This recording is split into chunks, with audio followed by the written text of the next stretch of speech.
Hello and welcome to the Indian Writers Forum.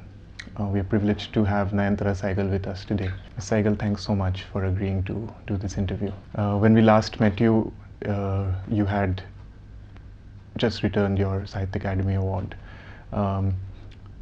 Following that, there was the lynching of a clerk in Dadri, allegedly for eating beef. And today I'm meeting you almost 2 years after that, and we have yet another case in Alwar where someone has Pehlu Khan. So, how do you think that there has been any difference in the kind of ruling dispensation we had then and now? There cannot be any difference because this has been the policy of the RSS all along to promote their agenda. And Uma Bharti the other day described it on television as being Gai, Ganga or Mandir. Now they are out to promote these three things. And that was their agenda from the beginning. So now for them, it means brutally killing those who don't agree with them, whether it is on the charge of storing beef or eating beef, or writing things which they don't agree with, or on the subject of the cow, which I think has gone beyond all rational debate.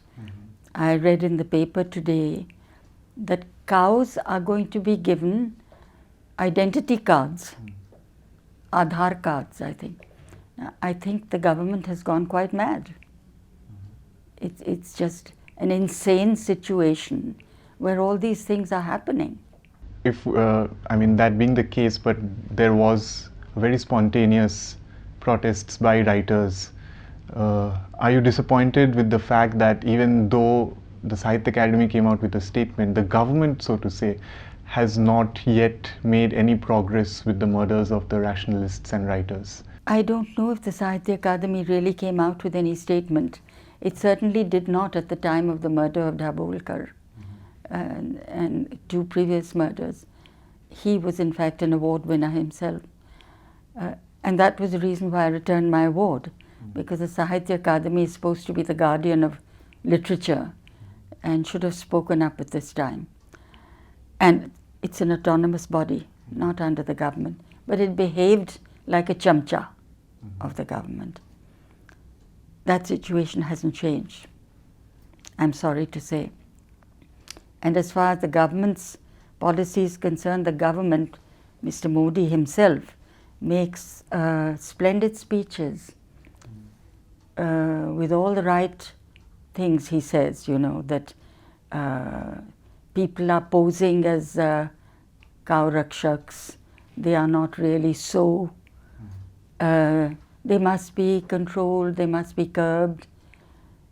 Well, that's talk. What we see happening on the ground is what I think is the real agenda of the government, which is let it happen, but let us say the right things on the public platform so that we are not associated with the killings that are going on the ground. So I think this is a two-faced situation where the government knows exactly what is going on and is doing nothing about it, because it is part of their policy to particularly to kill Muslims, isolate them, kill them, put the fear of God into them, which they are doing. And of course other minorities are also living in fear. So, you know, what's different? I don't think things have changed. I think they were always meant to be like this, and that policy is being followed. Institutions like the Sahitya Academy and other institutions of our government, like apart from the parliament, say the judiciary and other such wings of the government, which are really liberal institutions set up by Jawaharlal Nehru, and it was his vision that these institutions will be government funded but they will run autonomously. I think for the first time we have an attack on the idea of what our nation stood yeah. for and or has been. Do you think it's also important at this time to remember that we were probably not like this? Of course, it's important, but what they're doing is wiping out memory. When they destroy institutions, when they rewrite history, when they destroy monuments like the Babri Masjid, they're wiping out memory so that no memory remains for the new generation of anything that went before. But again, I'm always surprised that anybody should be surprised, because the RSS, which is the government, let us not call it by some other name, has waited 100 years to come into power. They were founded in the 1920s. Now it's nearly 100 years. And they cannot let this opportunity go. And from the beginning, their agenda has been very clear. It started on day one to take over all the premier institutions in the country. I think starting with the Nehru Library and Museum, going on to the IITs, the Film Institute, history institutes, all the important institutions in the country, to root out their directors and people in charge and put RSS men or women in their place. And they've done that from day one. So whatever is happening now is being controlled by them through these institutions. They want control of the mind of India. And I think they're particularly keen on capturing the young voters, first-time voters. And this is how they're going about it, because those people don't know as much about our recent past and our recent history. They are particularly angry with historians of the Middle Ages because they call the Middle Ages the time when Hindu history was interrupted. So they want to wipe out all the stories of the Middle Ages. The Rajasthan schools have already put in textbooks with complete nonsense, such as that Prithviraj Chauhan was a victor over Babur, which is all rubbish. But they are, doing this, without batting an eyelash. It's deliberate. Truth has no meaning anymore. As they say, we're living in an age of post-truth. But the other thing is that when you wrote about the emergency and you wrote about Indira Gandhi so succinctly, it was a case of high-handedness. If I may play devil's advocate, the ones who are in power will say that we have come through parliamentary democracy, we have been elected, and this is not an emergency like the one that you saw before. But you have said that this may not be a declared emergency, this is an undeclared emergency. Can you please explain what is meant by that? Well, yes, I can explain it by saying that what is happening now since this RSS government took power is the way that all fascist regimes in the world have come to power and the agenda they have followed. And I would like to say that, let me quote what happened in Hitler's time. There was an episode, if you know your European history, called the Reichstag fire in Germany. Reichstag being the parliament of Germany. A fire that destroyed part of the parliament. And the government then arrested a communist and said he was responsible and disposed of him, and was elected to power. And the Reichstag fire was really a means of achieving power through what they call democratic means, which has happened today. I personally believe there was an element of the Reichstag fire in the UP election which just recently took place. I am not disputing the victory. Maybe the government, present government, won a victory.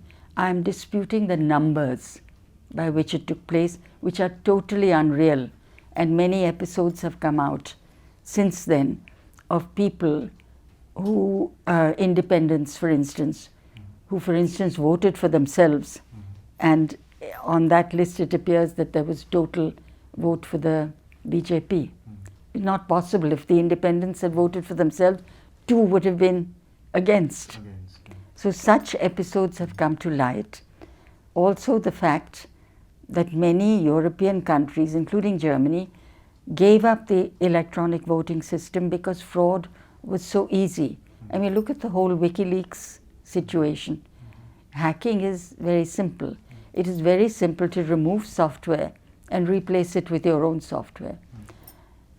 So it is not impossible that something like this, fraud of this kind, has taken place, because the UP was essential to win. It has 80 plus seats in parliament. If the present government wins the UP, then it gets the numbers it requires in the Rajya Sabha to amend the constitution. And it is my belief that amending the constitution is on their agenda.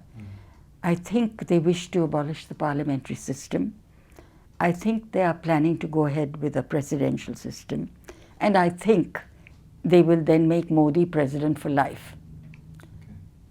This is, I'm only telling you my reading of the situation, and it may not be exactly like that, but remember when it happens that I said so. You said that maybe the young voters are probably lured by the future that is promised to them in speech after speech. At the same time, we've seen that the universities have sort of been one of the major oppositions, and the students in the universities have been one of the major oppositions. Do you see hope in that? I see a lot of hope in that. I think that Kanhaiya Kumar has started a great, well, maybe not a movement as such, but certainly a kind of uprising that has spread, through all the universities, starting of course with Hyderabad, Rohit Vemula's suicide, which I call Rohit Vemula's murder, because in that very moving and beautiful letter he wrote, he said that I'm dying because of the accident of my birth, and the fact that he was, and other Dalit students were being ill-treated, persecuted in a way that made it impossible for them, brilliant as they were, with the records they had, to get any further. But the fact that Kanhaiya Kumar took this up, and this ignited uprisings in all these universities, I think gives us great hope. My only fear is, unless the voting system is made clear, and we know for sure that it is free of fraud, all the uprisings in the world won't help us, It will be a parliamentary system, in quotes, but fraud will be taking place within it, which I don't put past this regime.